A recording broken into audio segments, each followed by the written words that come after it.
Welcome back to channel classic traders. तो आज की इस वीडियो में हम लोग निफ्टी का व्यू भी देख लेते हैं और इंट्राडे स्टॉक्स कल के लिए भी हम लोग बिल्कुल देख लेंगे। तो सबसे पहले निफ्टी के चार्ट पर मैं आपको दिखा दूंगा कि निफ्टी एक्चुअल में हो क्या रहा है एक्चुअली। तो जैसे कि आप देख सकते हैं लास्ट 10 डेज से या फिर 9 डेज से ये जो 9 कैंडल बनी हुई है यहाँ पर इस गैप के बाद में 1 2 3 4 5 6 7 8 9 या 9 डेज से ये सिर्फ एक ही रेंज में फंसा हुआ था, क्योंकि ये ट्रायंगल पैटर्न बन रहा था। यहाँ पर मैं आपके लिए ड्रॉ कर देता हूँ। अगर नीचे से यहाँ से एक ट्रेंड लाइन लूँगा तो इस पर ये सपोर्ट, इस वाले ट्रेंड लाइन पर ये सपोर्ट ले रहा था और ऊपर से आ रहा था इसको एक रेजिस्टेंस यहाँ से यहाँ तक, जिसका ब्रेकआउट आज निफ्टी ने दिया हुआ है।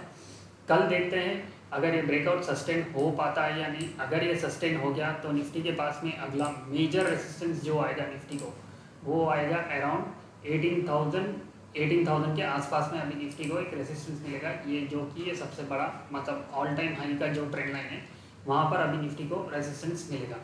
लेकिन अगर ये ब्रेकआउट सक्सेसफुल हो गया तो डेफिनेटली आप लोग शॉर्ट टर्म के लिए पोजीशन बना सकते हैं जब तक निफ्टी 18,000 तक जाएगा तब तक। और नीचे में आपको यही मेजर सपोर्ट रहेगा निफ्टी का 16,800 और ऊपर में मेजर रेजिस्टेंस आपको रहेगा 18,000 का एट प्रेजेंट के लिए।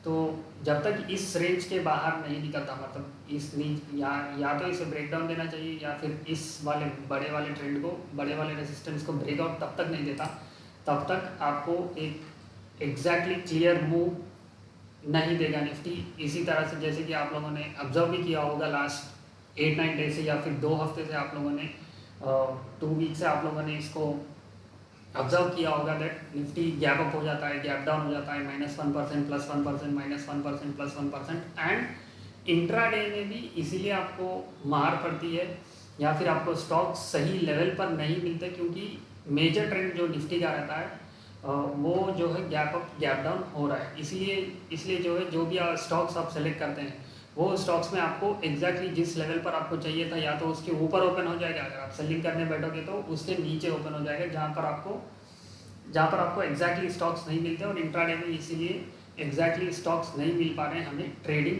करने के लिए। तो जब तक निफ्टी एक एग्जैक्टली या फिर एक अच्छे से क्लियर जोन में चले नहीं जाता, मेरा मानना ये है कि मेरा सजेशन ये है कि ज़रा इंट्राडे ट्रेडिंग से दूर रहेंगे तो काफ़ी अच्छा है। लेकिन अगर आपको आदत है, अगर आप प्रोफेशनल हैं, then it is fine that अगर आपको ऑनलाइन में मतलब लाइव में अगर आपको स्टॉक सेलेक्ट करने आता है जब निफ्टी चल रहा होता है या फिर मार्केट के बीचों बीच में अगर आपको इंट्राडे स्टॉक सेलेक्ट करने आता है टॉप गेनर्स टॉप लूजर्स के लिस्ट में से, देन डेफिनेटली आप लोग छोटा सा रिस्क लेकर के ट्रेड कर सकते हैं।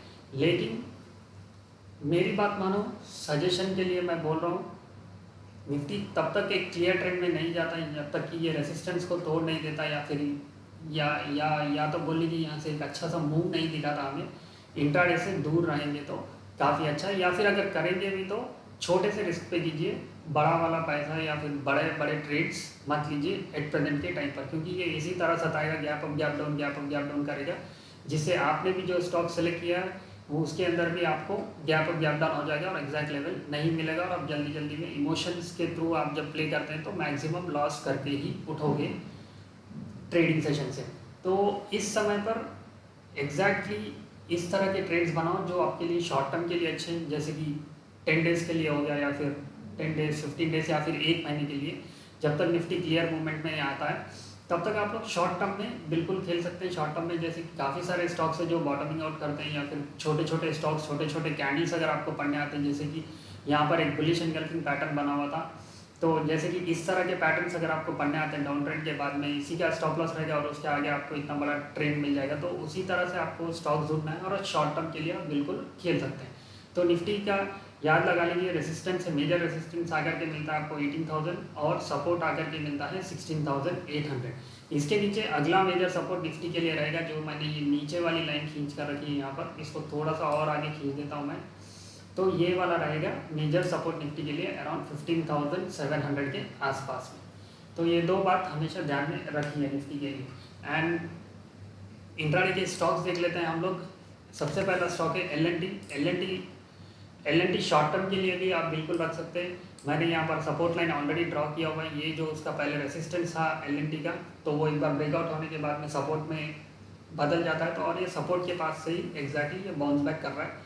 यहाँ पर छोटा सा ग्रेवस्टोन डोजी बोल लो या फिर बुलिश एनगल्फिंग अगर आप मॉर्निंग स्टार, काफ़ी सारे एक जगह पर रेंज बना करके यहाँ से बाउंस बैक हो रहा है। चाहे तो ये ब्रेक डाउन दे सकता था, लेकिन इन्वेस्टर इसके ऊपर बुलिश है, तो इसका मतलब ये है कि पीपल इसको बाइंग करने में इंटरेस्टेड है, इन्वेस्टर्स इस स्टॉक को बाइंग करने में इंटरेस्टेड है। अगर आप चाहें तो इसके अंदर शॉर्ट टर्म का ट्रेडिंग भी ले सकते हैं। शॉर्ट टर्म मतलब 10 दिन या 15 दिन के लिए ट्रेड कर सकते हैं, और इसका टारगेट रहेगा अराउंड 1840। अब इंट्राडे की बात है, फिर से मैं बता दे रहा हूँ, अगर निफ्टी कल एकदम से गैप डाउन ओपन होगा, ये भी गैप डाउन ओपन हो जाएंगे सारे के सारे, और अगर गैप अप है या फिर अपने ट्रेंड में या फिर एकदम न्यूट्रल के आसपास में ओपन होता है, तो ये डेफिनेटली जो स्टॉक्स हम लोग सेलेक्ट करते हैं वो स्टॉक्स हमारे टारगेट अचीव कर देते हैं मैक्सिमम। तो कल हम इस स्टॉक को बाइंग करेंगे 1730 के ऊपर निकलेगा तक। हमारा पहला टारगेट होगा इसके अंदर 1750 और दूसरा टारगेट होगा 1770, और स्टॉप लॉस लगाएंगे हम लोग बिलो 1710। तो एल&टी हमारा पहला स्टॉक था, और दूसरा स्टॉक है हमारे पास में एयू बैंक। देख लेते हैं AU bank, AU small finance bank है। ये मैंने शॉर्ट टर्म के लिए भी दिया था, जब ये 1400 का ब्रेकआउट, 1300 का यहाँ पर से इस रेंज को ब्रेकआउट दे रहा था। यहाँ पर मैंने टारगेट दिया था इसके अंदर अराउंड 1500 का, जो कि लगभग पहुँच चुका है। तो और ये निफ्टी गिरने के बाद भी, मतलब मेजर मार्केट का ट्रेंड डाउन ट्रेंड होने के बावजूद भी, ये अपने रेजिस्टेंस को ही सपोर्ट बना करके वहीं पर ये सस्टेन कर रहा है। तो कल इस स्टॉक को हम लोग ध्यान में रखेंगे इंट्राडे के लिए, और हम लोग इसको बाइंग करेंगे 1415 के ऊपर निकलेगा तक। हमारा पहला टारगेट होगा 1430 और दूसरा टारगेट होगा 1445, और स्टॉप लॉस रहेगा एग्जैक्टली बिलो 1400 के नीचे। और हाँ, अगर ये स्टॉक इस 1450 को ब्रेकआउट देकर के क्लोज करता है, तो डेफिनेटली आप इसका मोमेंटम कैच कर सकते हैं, मतलब शॉर्ट टर्म में आप इसको लेकर जा सकते हैं 1600 और 1700 टारगेट्स के लिए। लेकिन एक बात बता दूँ, ये स्टॉक काफ़ी वॉलेटाइल चलता है, मतलब आपको इजीली 10 से 20% का अप एंड डाउन मूवमेंट करता रहेगा। अगर आप वॉलेटिलिटी हैंडल कर सकते हैं तो तभी लीजिए। और इस स्टॉक में एक अच्छा सा पैटर्न भी बन रहा है, अगर आप देख सकते हैं, मैं आपके लिए ड्रॉ भी कर देता हूँ। ये यहाँ से फ्लैग पैटर्न की तरह ये बना रहा है, तो इसका ब्रेकआउट भी कल अगर निफ्टी सपोर्ट कर देगा, मतलब अगर मेजर ट्रेंड अगर सपोर्ट कर देगा, तो इसको ब्रेकआउट देगा। ब्रेकआउट एक्चुअली एग्जैक्टली ये रेजिस्टेंस के पास में ठहरा हुआ है, तो एक बार ब्रेकआउट दे देगा तो काफ़ी स्पीड में और काफ़ी अच्छी मूवमेंट दे सकता है। तो ये दो स्टॉक को कल ध्यान में रखिए, L&T, AU small finance bank.